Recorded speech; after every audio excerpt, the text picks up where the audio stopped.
Assalamualaikum warahmatullahi wabarakatuh. Halo semuanya, perkenalkan nama saya Sofi Bagiatus Solihah, NIM 23201095. Saya dari Prodi Pendidikan Agama Islam, Fakultas Tarbiyah dan Ilmu Keguruan, Universitas Islam Negeri Syekh Wasil Kediri. Nah, pada kali ini kita akan belajar tentang hukum bacaan mat, ya. Mat silah, mat badal, mat tamkin, dan mat farki. Ini adalah materi Al-Quran Hadis kelas 8 di semester 2. Oke, sebelum kita masuk ke inti pembahasannya, kita bacakan dulu tujuan pembelajaran kita kali ini ya. Nah, tujuan pembelajaran kita kali ini yaitu ada tiga, setidaknya ada tiga. Yang pertama, menganalisis perbedaan mat silah, mat badal, mat tamkin, dan mat farki. Kedua, mengidentifikasi hukum bacaan mat silah dalam Quran Surah Al-Qari'ah dan Quran Surah Al-Zalzalah dengan tepat. Dan yang ketiga, membaca ayat yang mengandung hukum bacaan mat sesuai dengan panjang pendek harakat yang benar. Oke, kita masuk ke pembahasannya ya. Yang pertama adalah mat silah. Berdasarkan tinjauan bahasa, mat artinya panjang dan silah artinya hubungan. Sedangkan tinjauan ilmu tajwid, mat silah ialah mat yang terjadi karena adanya hak domir. Ingat, hak domir itu yang seperti ini ya, yang set gini. Cara membaca mat silah jika hak domir berada setelah huruf berharakat hidup dan dibaca wasol, maka dibaca panjang 2 harokat atau 1 alif. Tetapi bila sebelum hak domir ada huruf berharakat sukun atau huruf mati, maka dibaca pendek yaitu 1 harokat. Ingat ya kata kuncinya, mat artinya panjang dan silah artinya hubungan. Nah, mat silah ini dibedakan menjadi 2. Yang pertama, mat silah qasirah. Nah, mat silah qasirah ini secara bahasa silah artinya hubungan. Tadi sudah kita jelaskan. Qasirah artinya pendek. Nah, sedangkan menurut ilmu tajwid, hukum bacaan disebut mat silah qasirah yaitu jika huruf hak domir yang gini set gitu berada setelah huruf berharakat hidup, tidak dihubungkan atau sambung dengan huruf sesudahnya, dan tidak disertai huruf hamzah.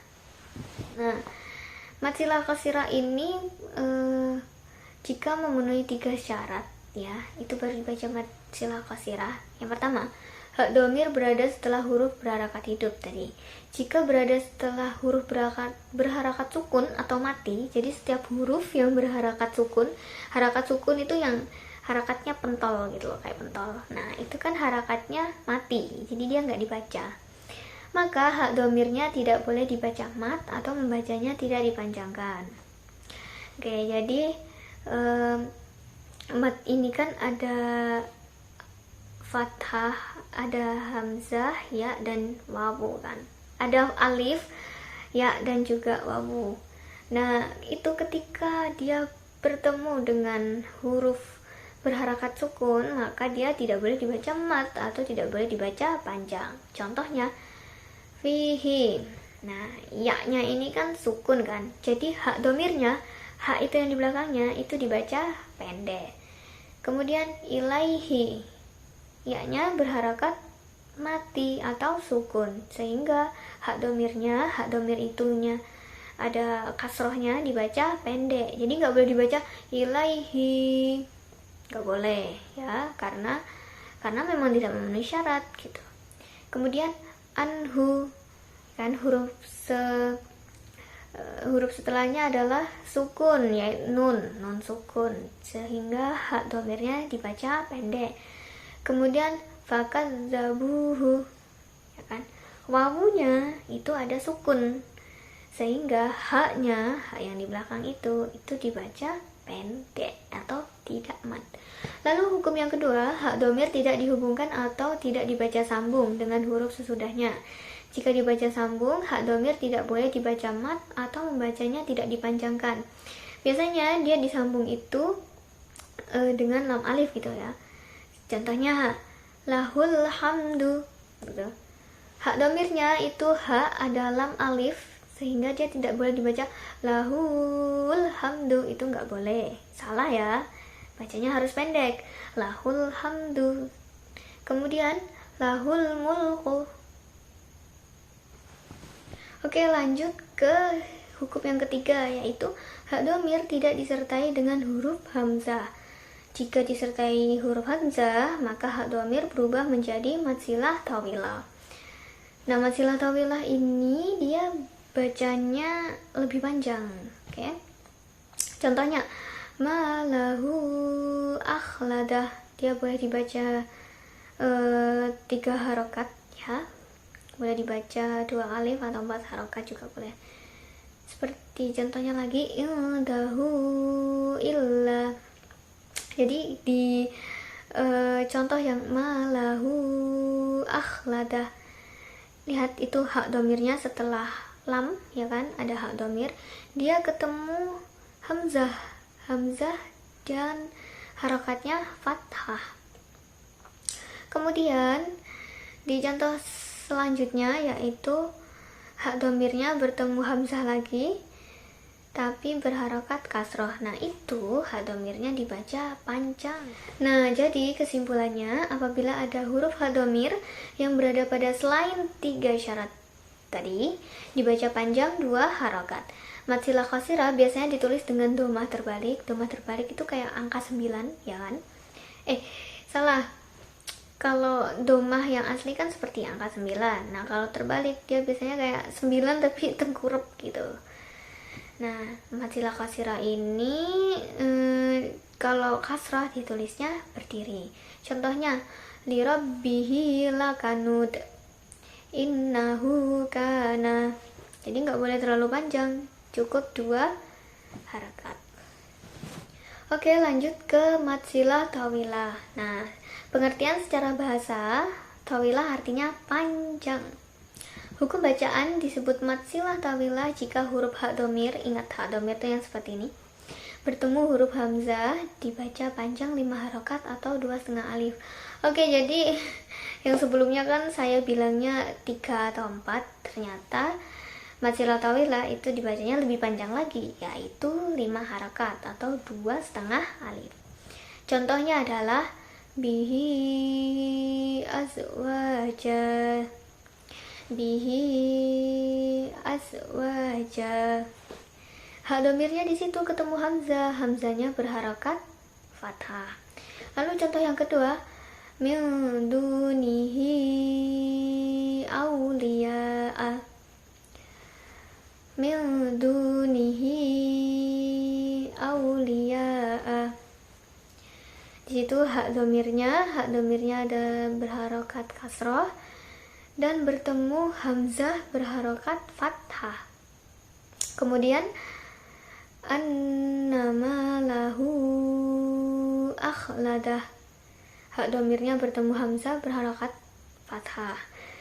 Dan yang terakhir, wa qala lahu inna. Oke, bisa ya. Nah, ketika kita sudah mempelajari mad silah, ya kan? Tadi kan ada 2 mad silah qasirah dan mad silah tawilah. Selanjutnya adalah tentang mad badal. Mad artinya panjang. Panjangnya berapa? 2 harokat. Dan badal artinya pengganti atau perubahan. Dinamakan mad badal karena mad ini sebenarnya menggantikan hamzah sukun yang diganti dengan tanda fathah yang berdiri, kemudian waw sukun atau ya sukun. Nah, hukum bacaan mad badal yaitu jika huruf hamzah yang berharokat fathah, kasrah atau domah dan bertemu dengan hamzah sukun. Cara membaca mad badal yaitu dibaca 2 harakat atau 1 alif. Nah, beberapa contoh bacaan mad badal yaitu sebagai berikut. Oke, lafal aslinya adalah mana.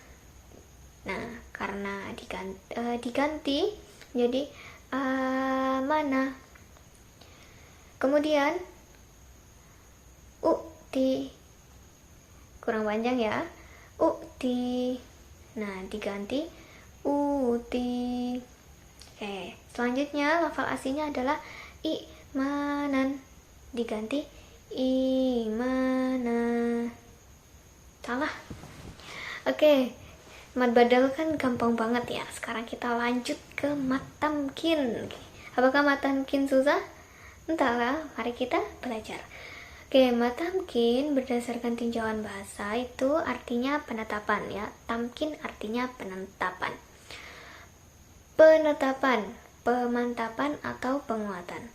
Hukum bacaan mat tamkin yaitu jika ada ya sukun yang didahului oleh huruf ya yang bertasydid dan berharakat kasroh.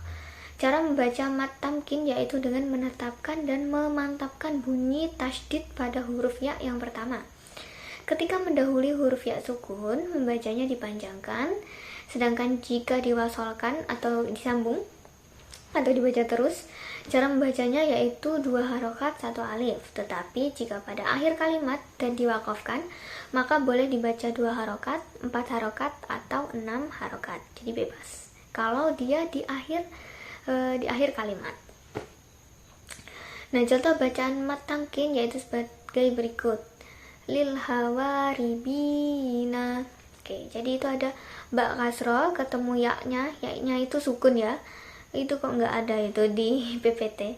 Sebenarnya itu ya-nya mati karena harakatnya sukun. Sukun itu apa? Yang pentolan itu loh. Nah, itu. Kalau setiap huruf yang diharokati sukun itu artinya mati.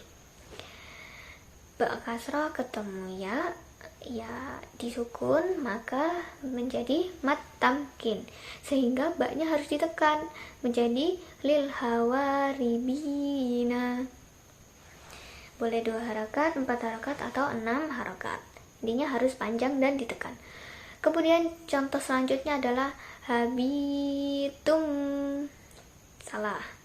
Habitun nabiyina. Lagi habitun nabiyina. Bisa ya? Oke, mat sila sudah, mat badal sudah, mat tamkin juga sudah. Yang terakhir adalah mat farqi. Nah, berdasarkan pengertian secara bahasa, farqi artinya pembeda. Pembacaan huruf mat dengan panjang ini bertujuan untuk membedakan antara kalimat tanya dan bukan kalimat tanya. Dengan demikian, huruf mat yang dibaca panjang itu bertujuan untuk menunjukkan bahwa kalimat itu adalah kalimat tanya. Jadi ada huruf istifham, yaitu kalimat tanya. Nah, di dalam Al-Quran, mat farqi ini berada di 4 tempat, yaitu di 2 surah Al-An'am dan masing-masing 1 surah Yunus dan An-Naml. Nah, tempat kalimat itu adalah yang pertama surah Al-An'am ayat 143 dan 144 yang berbunyi Dzakaraini. Ya, ingat. Kemudian surah Yunus ayat 59 yang berbunyi Allahu. Dan surah An-Naml ayat 59 yang berbunyi sama juga, yaitu Allahu. Nah, cara membaca mat farqi yaitu huruf hamzah istifham dipanjangkan sampai 6 harokat atau 3 alif. Kemudian suara dimasukkan pada huruf idgham syamsiyah berikutnya. Oke, kita ulangi lagi ya, harus 6 harokat. Surah Al-An'am ayat 143 dan 144 bunyinya Dzakaraini. Ulang, karena ternyata kurang, masih 5 harokat.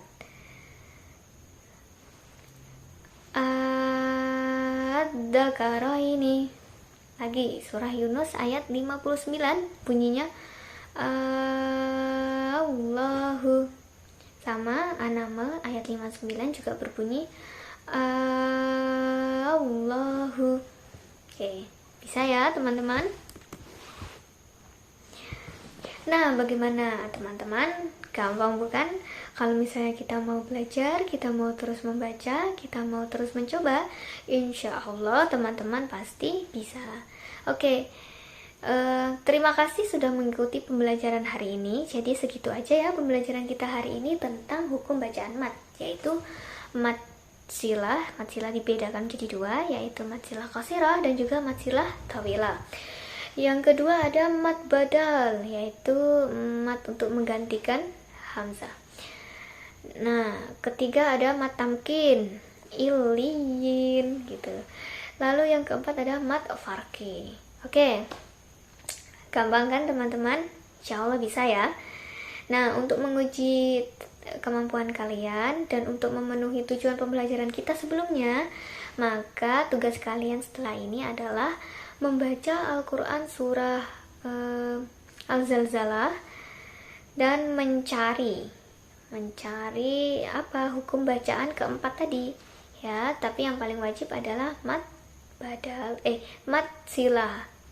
Oke. Nah, selain Quran surah Al-Zalzalah, kalian cari juga hukum bacaan keempat mat tadi di Quran surah Al-Qari'ah. Oke, bisa ya teman-teman. Latihannya ini supaya kalian semakin paham dalam memahami hukum bacaan mat. Oke, jadi segitu aja pembelajaran kita pada kali ini. Semoga bermanfaat bagi teman-teman semua. Jangan lupa terus dipelajari ya teman-teman, karena membaca Al-Quran itu wajib menggunakan tajwid ya, hukumnya wajib. Jangan sampai teman-teman nggak mau belajar, karena kalau nggak mau belajar nanti nggak bisa, dan ketika nggak bisa nanti ketika membaca Al-Qurannya salah-salah dong gitu, nggak boleh. Oke, cukup sekian dari saya, kurang lebihnya mohon maaf. Wassalamualaikum warahmatullahi wabarakatuh.